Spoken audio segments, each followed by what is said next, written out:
చెన్నైలో ప్రస్తుత రాజకీయ పరిస్థితులను మా ప్రతినిధి నాగేశ్వరరావు ప్రత్యక్షంగా అందిస్తారు. ఇప్పుడు చూద్దాం.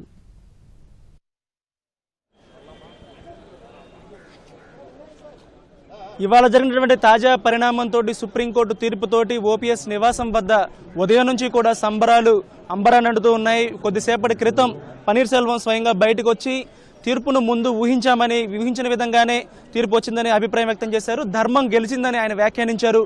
అమ్మ పరిపాలన ఇక కొనసాగుతుందని ఆయన నర్మగర్భంగా వ్యాఖ్యలు చేయడం ద్వారా తాను ముఖ్యమంత్రిని అవుతానని ఆయన ఆశాభావం వ్యక్తం చేశారు. ప్రస్తుతం అయితే ఓపీఎస్ నివాసం వద్ద ఇప్పటి వరకు కూడా కార్యకర్తల సంబరాలు సంతోషాన్ని అంటే సంతోషంతో వారందరూ కూడా ఉత్సాహంగా సంబరాలు జరుపుకున్నటువంటి పరిస్థితి తలెత్తింది. ఇక చాలా మంది ఓపీఎస్ మద్దతుదారులు ఖచ్చితంగా ఆయనే ముఖ్యమంత్రి అవుతారని, శశికళ శిబిరంలో ఉన్నటువంటి ఎమ్మెల్యేలు కూడా ఈయన వైపు వస్తారని చెప్తూ ఉన్నారు.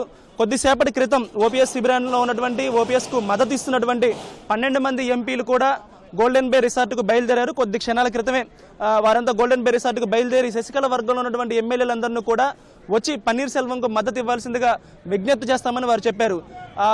పన్నీర్సెల్వంకు మద్దతు ఇచ్చినటువంటి ఎంపీ కృష్ణగిరి ఎంపీ అశోక్ కుమార్ కొద్దిసేపటి క్రితం ఈటీవీతో మాట్లాడుతూ కూడా తామందరం కూడా గోల్డెన్ బే రిసార్ట్ వద్దకు బయలుదేరామని చెప్పారు. ప్రస్తుతం అయితే జరుగుతున్న పరిణామాలను ఎమ్మెల్యేలు కూడా నిశ్చితంగా గమనిస్తూ ఉన్నారు. ఇక తీర్పు వచ్చిన తర్వాత శశికళ కూడా సమాలోచనలు చేస్తూ ఉన్నారు. ఎమ్మెల్యేలతో సమాలోచనలు చేస్తున్నారు. తదుపరి కార్యాచరణ ఎలా ఉండాలి, ఇవాళ మరికొద్ది గంటల తర్వాత ఆవిడ జైలుకు వెళ్లే పరిస్థితి కనిపిస్తుండటంతో ఉన్నటువంటి తమ వద్ద ఉన్నటువంటి ఎమ్మెల్యేలందరినీ కూడా దాదాపుగా 120 మంది ఎమ్మెల్యేలు ఆమె వద్ద ఉన్నారు. 120 మంది ఎమ్మెల్యేలతోటి ప్రభుత్వాన్ని ఏర్పాటు చేసే అవకాశం ఉంది. కాబట్టి తాను కాకుండా తన వర్గం నుంచి ఎవరినైనా సరే ముఖ్యమంత్రి అభ్యర్థిగా ప్రతిపాదించి ఎమ్మెల్యేల్లో చీలిక రాకుండా పన్నీర్సెల్వానికి అవకాశం దక్కకుండా ఆమె ప్రయత్నాలు చేస్తూ ఉన్నారు.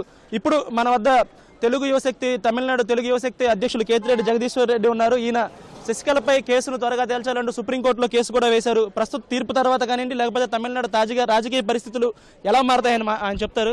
సార్, తీర్పుపై ముందు మీ స్పందన చెప్పండి. ఈ తీర్పు ఇది ప్రజాస్వామ్య విజయం, ఇది ఊహించినదేను.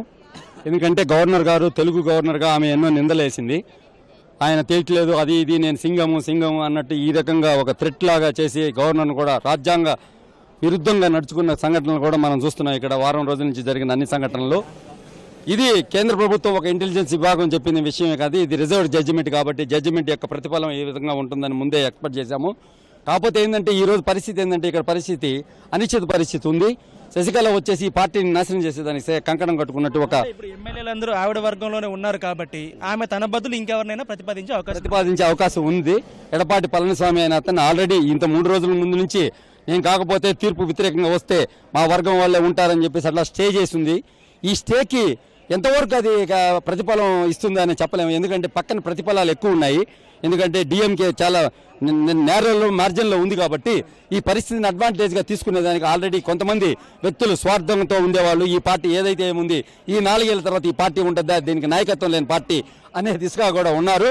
దీంట్లో మెయిన్ ప్రాబ్లం ఏంటంటే 65 మంది తను ఎలా చెప్తే తను దూకమంటే దూకే శాసనసభ్యులు శశికళకు ఉన్నారు. కాబట్టి పన్నీర్సెల్వం గారిని ముఖ్యమంత్రి కాకుండా వాళ్ళు అడ్డుకుంటారు. కాబట్టి శశికళ ఈ రకంగా ప్లే చేసి ఈ రకంగా చేసేదానికి అన్ని రకాలుగా మీరు చెప్పిన ఉద్దేశం ప్రకారం పన్నీర్సెల్వం రాకుండా చేయడం కోసం ఆమె అవసరమైతే డిఎంకేకి పంపించే ప్రయత్నాలు కూడా చేయొచ్చు. ఎందుకు చేస్తుందంటే ఆల్రెడీ కరుణానిధి గారి దగ్గరుండి పెళ్లి జరిపారు నటరాజన్కి శశికళకి. ఈ యొక్క ఉద్దేశం ఏంటంటే ఆ రోజు హాస్పిటల్లో జయలలిత గారు ఉన్నప్పుడు కూడా కరుణానిధి వైఫ్ వచ్చి శశికళతో వచ్చి మాట్లాడిపోయింది అపోలో హాస్పిటల్లో. ఇవన్నీ ఆ ఫ్యామిలీతో అలాగే లింకులు పెట్టుకొని ఉంది. ఇవన్నీ ఏంటంటే ఇప్పుడు ఇది 4 సంవత్సరాలు తీర్పు. అంతేకాకుండా మనం ఆల్రెడీ డిమాండ్ చేస్తున్నాం సిబిఐ ఎంక్వైరీ. ఆ మరణం వెనకాల కుట్ర ఉంది అని చెప్పేసి ప్రతాప్ సి రెడ్డి వీళ్ళందరూ కూడా ఇన్వాల్వ్మెంట్ ఉంది. డాక్టర్లు అయితే ఎవరైతే అన్నీ ఉన్నాయి. కాబట్టి అది మనం ఏంటంటే లైట్ డిటెక్షన్లోకి తీసుకోవాలా, వీళ్ళందరినీ సిబిఐ ఎంక్వైరీ జరిపించాలా అని చెప్పేసి మనం కోరుతున్నాము. కోరింత వస్తే ఇంకోటి జరగచ్చు. శశికళ ఏం చేస్తుంది అనేది పక్కన పెడితే నంబర్స్ వైజ్ చూసుకుంటే డిఎంకేకి 90 మంది ఉన్నారు, పన్నీర్సెల్వంకి 10 మంది కూడా లేరు. ఈ పరిస్థితుల్లో డిఎంకేకి ఛాన్సులు ఎక్కువ ఉన్నాయి. ఒక 20 మందిని లాక్కుంటే ప్రభుత్వాన్ని ఏర్పాటు చేసేటువంటి పరిస్థితి డిఎంకేకి ఉంది.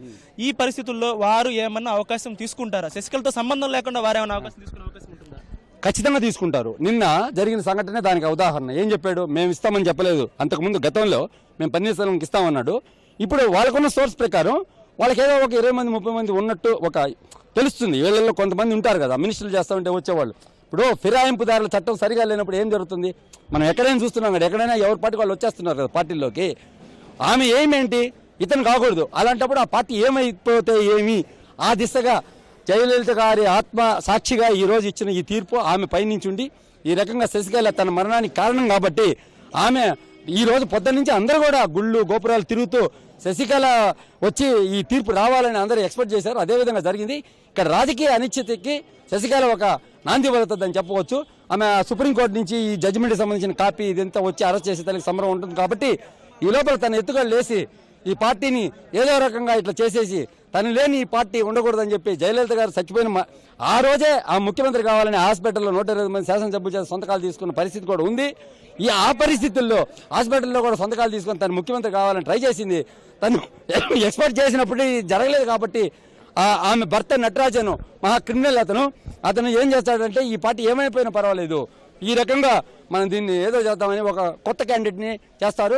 అప్పుడు ఏం జరుగుతుందో మీకు అందరికీ తెలిసిన విషయం. రకమైనటువంటి విశ్లేషణలు కూడా కనిపిస్తూ ఉన్నాయి. ఎందుకంటే పన్నీర్ సెల్వం అవసరమైన మెజారిటీని సంపాదించడానికి చాలా ప్రయత్నాలు చేయాల్సి ఉంటుంది. ప్రస్తుతానికి ఆయనకి అధికారికంగా మద్దతిస్తున్నటువంటి శాసనసభ్యుల సంఖ్య కేవలం 8 మంది మాత్రమే. ఇలాంటి పరిస్థితుల్లో ముందుగా ఉన్నటువంటి ఫ్రంట్ రన్నర్ లో ఉన్నటువంటి డిఎంకే ఈ పరిస్థితిని తమకు అనుకూలంగా మలుచుకునే అవకాశం కూడా లేకపోలేదు అనేటువంటి విశ్లేషణలు వస్తూ ఉన్నాయి. ఎందుకంటే శశికళ జైలుకు వెళ్లిపోయిన తర్వాత పార్టీ మీద పూర్తి స్థాయి నియంత్రణ అనేది ఎవరికీ ఉండదు.